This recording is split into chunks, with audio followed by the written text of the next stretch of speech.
All right, guys, I am back again with another book review for you. First of all, I just want to say, guys, my apologies for the last one for the Volume 14 Heart of Darkness epic review. I was really off my game there. Uh, and I don't know, it wasn't my best moment, guys, just going through a lot of stuff. But I felt compelled to talk about that volume with you and share with you my thoughts. It is what it is. It was what it was. The story is okay, but I don't know. I was just trying to make something good out of it, and I guess it just showed that I wasn't very interested. And I just want to give a shout out to PS2 Gaming Forever. You're right. I do need to maybe take a break and take a step back. I was thinking after I finished the Daredevil series, the series of epics, maybe I'll do like an end of the week review of all the books that I've read up to, the weekend or whatever, like from Monday until Sunday, but then the following, or no, like Monday until the next Sunday, and then I'll review on Sunday all the books that I read, up to, so it might be 3 books, 4 books, volumes, because I read them very fast. Then I might do that for you guys rather than every time I finish a book, or I don't know. But let me know what you guys think. Maybe I just need to change it up a little. Maybe I just need to, try to figure out where I want to go with this channel rather than just simple book reviews. I have so many ideas and plans for you guys. It'd be so amazing if I could just get to them, and all the different ideas I have concerning the epics. It would be so cool. Maybe my channel would be so much better. So forgive me, guys. I will try to do better and whatnot. Anyway, let's talk about Last Rites Volume 15, guys. Just finished it today. It took me another 2 days to get through it. And so now we've reached the end of Ann Nocenti's run, which she started in Volume 12. It comes with a clause back in 1986, like issue 236. I think she jumped on. I remember 234 was the Mark Gruenwald Madcap issue, and I forget who wrote 235. But Ann Nocenti jumped on 236, and pretty much, I think she like skipped 237 or 238, something like that. But she started with 236 and went all the way until issue 291 of Daredevil, and then it was taken over by D.G. Chichester from 292 to 300 to the end.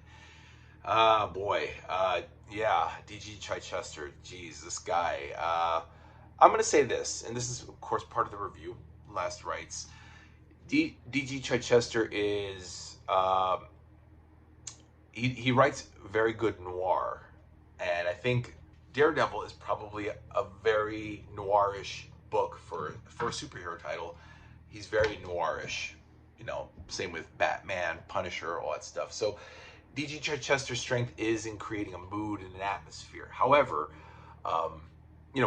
by the way, a mood and atmosphere meaning that he's able to just create a novelized version of a comic book. Like if he was writing a novelization, not necessarily a comic book. I think where he suffers from is the overuse of words and phrasing, and there are times where I just could not understand what this guy was saying. D.G. Chichester, his writing from 292 to the end of issue 300, I just really could not understand some of the things he was saying, what he was going for. I know he was just trying to create this sort of, not sort of, he was trying to create a very moody piece with Daredevil, which is good. I mean, it's good that Daredevil has an identity and has a, pardon my hair, I got to get a haircut. He's creating an individual identity for Daredevil, that he's a stoic, no nonsense.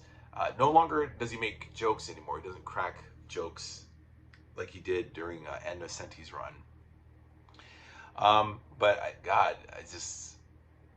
He kind of went into that Roy Thomas, Stan Lee thing where just overabundance of narration and dialogue. Oh, I'm just like, shut up. Can we just like not have so much talking? And Nocenti, I grew to actually like her stuff towards the end. I mean, in light of D.G. Chichester, I think, geez, at least Ann Nocenti knew how to be brief. She knew brevity. She knew how to get to the point rather than, you know, create a Maltese Falcon. I mean, basically, that's what Daredevil felt like the Maltese Falcon, or Out of the Past, or any of these film noir movies from the 1940s. You know, D.G. Chichester does excel in some things, and then he's really hampered down by others. So, but what do you guys think? Do we like D.G. Chichester?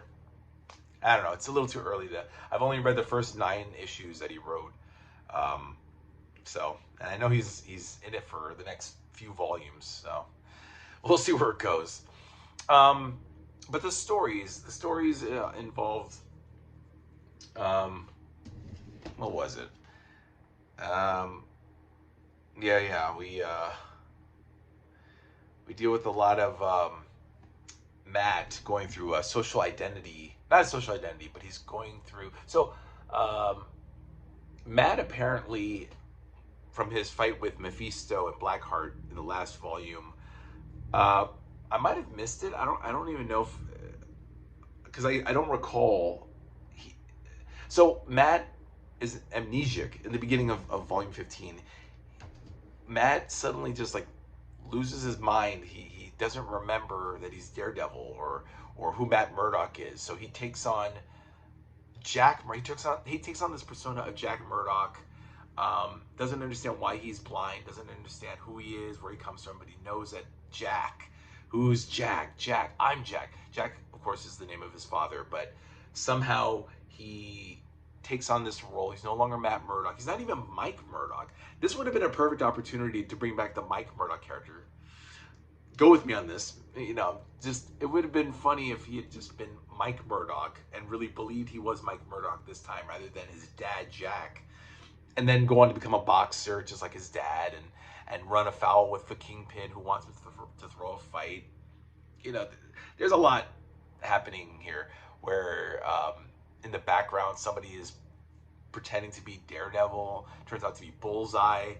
So now Bullseye's pretending to be Daredevil and trying to ruin his reputation, while Matt thinks he's Jack and he's a boxer, and he's hooking up with you know, Karen's out of the picture, so now he's with this black chick named Nyla. And again, here's Ann Nocenti doing social commentary about interracial romance, which is whatever.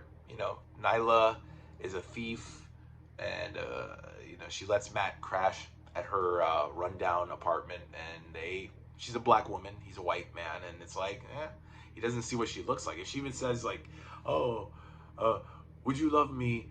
Do you love me knowing that I'm a black woman? And he's like, I don't know color. I don't know. I'm blind. You know, he gives her some bullshit, you know, PC thing like, well, love is blind. I'm blind, literally. So who cares what color your skin is, you know? And then I don't know. Then suddenly she disappears. It's like he regains his memory, and now she's out of the picture. It's like, what the fuck happened to this chick, you know? So a lot happens in the transition between 291, then there's the annual 7, which is part of the Von Strucker Gambit, which you'd have to read Punisher annual 4 for part 2, and then Captain America annual 10 for part 3. It's not collected in one volume. But suddenly we go from over here to over there. So now Ann Nocenti's gone, D.G. Chichester's in as the writer, Foggy's back in the picture, Karen's back in the picture.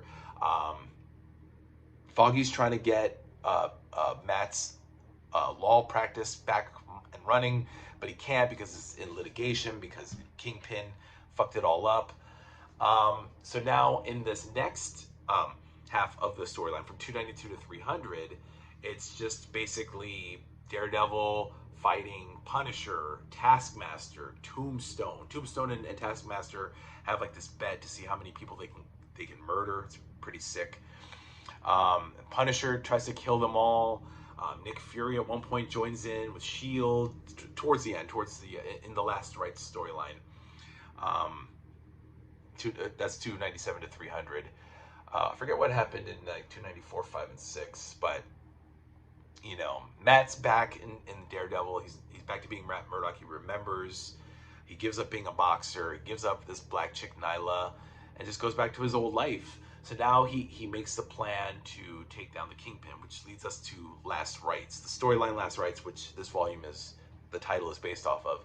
And from 297 through 300, um, there's now here's a funny thing. Daredevil is lucky to have taken down Kingpin only because Hydra, more specifically led by Baron Wolfgang von Strucker, who's the leader, has now created, he's managed to burrow inside Kingpin's organization by getting his guy, Lieutenant Garrod, to pose as Colonel Strang, who is in business with the Kingpin, who's trying to legitimize his business through the media. He creates his own television network, his own news broadcasting, all in the name of legitimacy, so that he's not looked upon, like money laundering, in a way, because he wants to appear like a good guy, Kingpin, but he's really not. So then Daredevil, through the sheer luck of having Baron Strucker and Hydra trying to take down Kingpin as well, is able to do it. And Daredevil really does it very confidently. Like, he knows he's going to get him. He's not worried at all that his loved ones are in danger. He's not in danger. He just goes at it and just takes him out. I like it in issue 300, the finale takes place at the Port Authority bus terminal, which I walk, I live in New York, so I see all these places in the comic books. And first of all, I gotta say, the artwork by Lee Weeks, who did like the entire run between Anno Senti and D.G. Chichester, really good stuff. It really captured Port Authority, the building, the exteriors. At one point, Kingpin's trying to take a bus and run over Daredevil. It is a big melee, like final encounter, and then of course Daredevil wins, and he's like, I forgive you. He tells Kingpin, I forgive you. I forgive you for ruining my life, taking my law practice, burning down my brownstone, fucking everything up. And I mean, man, this happened like what? Born Again happened what? Like issue 2, was it 230, 231, 203, right guys? Like 1986, 85, 86.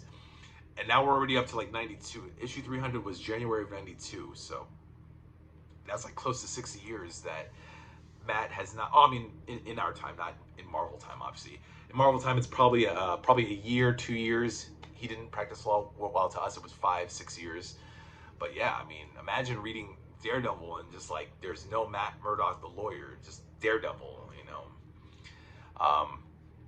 But it looks good. It looks, he manages to get a district attorney to get his law license back, provided that he brings Kingpin down, and he does. So now Matt Murdock is back to being a lawyer. He's back with Foggy. I guess Nelson and Murdock are back up and running, or maybe they have the storefront clinic, or did that burn? I don't know. Like I said, they have not released volumes 8 through 11, 4 volumes, so it's like, I don't even know what's happened. I don't know what's happened between issues 155 to 233 of Daredevil, so we don't know. There's like, that's like what, almost 8, that's like 78 issues missing, 79 actually, 78 plus 1, yeah, 79 issues were missing, close to 80 issues were missing, so I don't know. But I'm looking forward to it, guys, and I already put it in my backpack, but I will start volume 16, Dead Man's Hand, starting tomorrow. This is now where every mob boss, the Owl, Tombstone, even Justin Hammer, Hammerhead, they're all going to try to go for Kingpin's empire, because Kingpin's now gone away, and he's now had his fall from grace, and now we're going to see who picks up the pieces. That's going to be what, issues 301 to 311 of Daredevil. That's January to December of 92. So that's all of 1992 in that volume. Plus, I think annual number 8.